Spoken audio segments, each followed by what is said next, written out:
Hey everybody, it's Brent Eason with Eason Farms.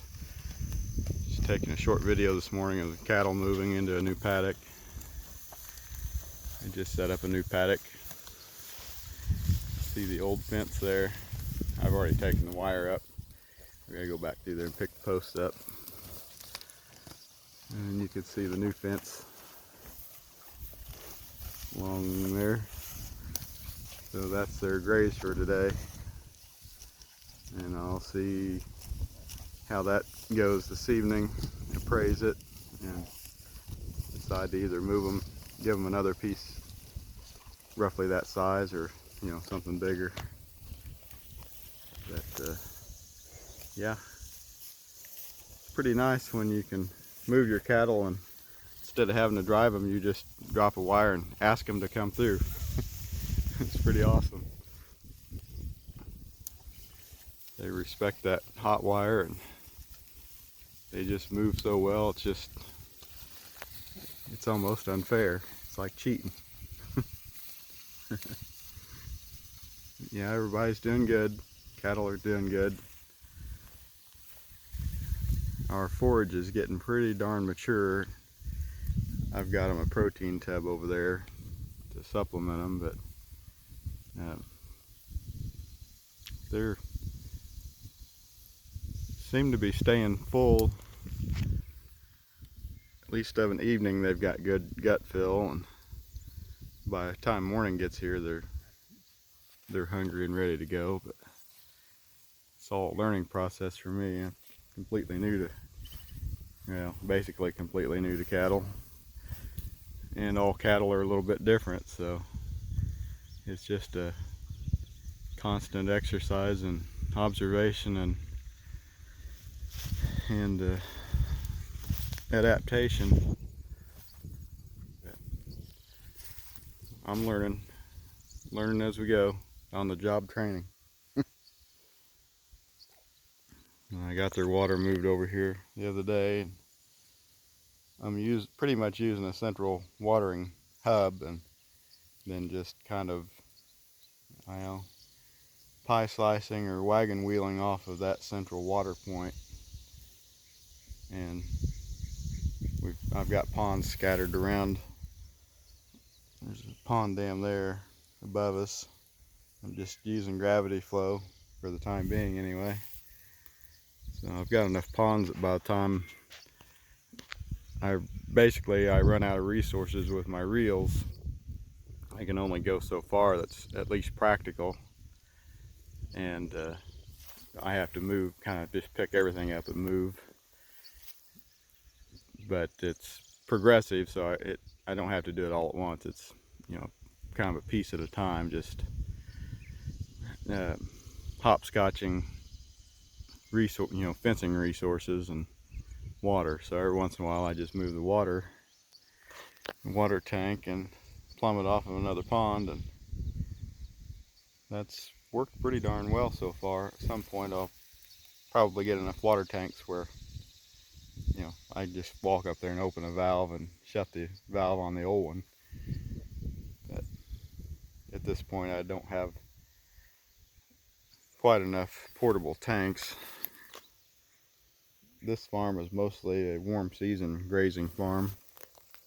I was going to put frost-free concrete tanks, which we already have on hand behind every pond.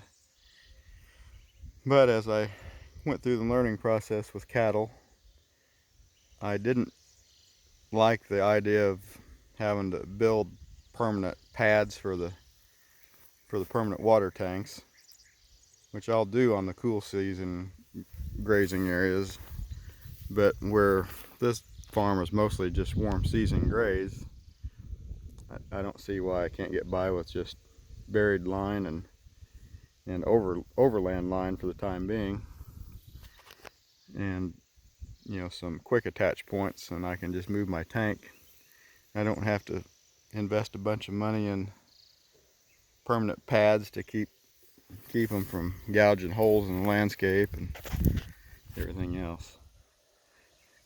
So that's the plan right now, if I don't change mid-stride here one of these days. But right now I really like that idea for water. and it works well with the intensive rotational grazing that we're doing here. So, this paddock, they've been in here for 2 days, and a lot of this is really mature, so they're getting really picky about what they eat. And there's a lot of sericea in here. I haven't brought the sheep through here yet. The sheep won't wipe that out completely either. They'll munch on the tips and the leaves, but ultimately what'll happen is I'll have to come through here and clip this off before it blooms and sets seed, matures a seed, which we're getting fairly close to bloom stage on that now.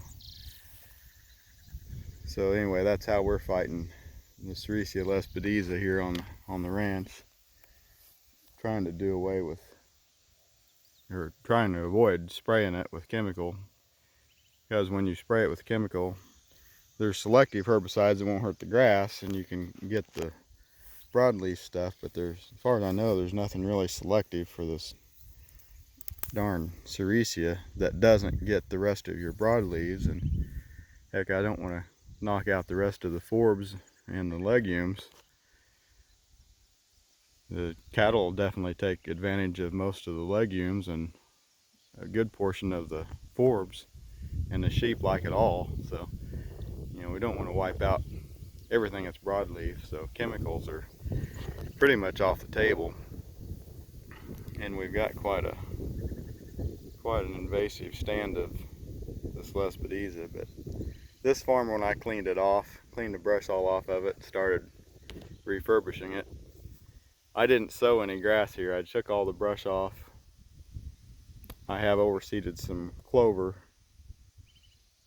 and I didn't get a stand at all over here. I think the Sericea kept it from coming up, but we didn't have any grass here at all. Everything that wasn't brush was Sericea and blackberry briars.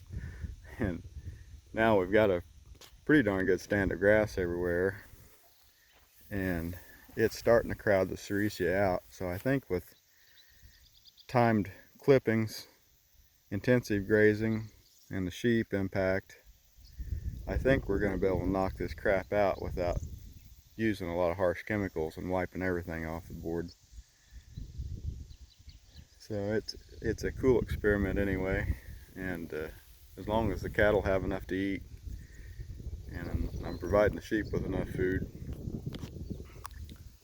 you know, I have to assume that we've got time. So you never know. Today's world with Corona and protests and everything else, never know what's going to happen day to day. But it's kind of like farming. You just have to put your nose in the dirt and hope for the best, and kind of assume that things are going to go okay. But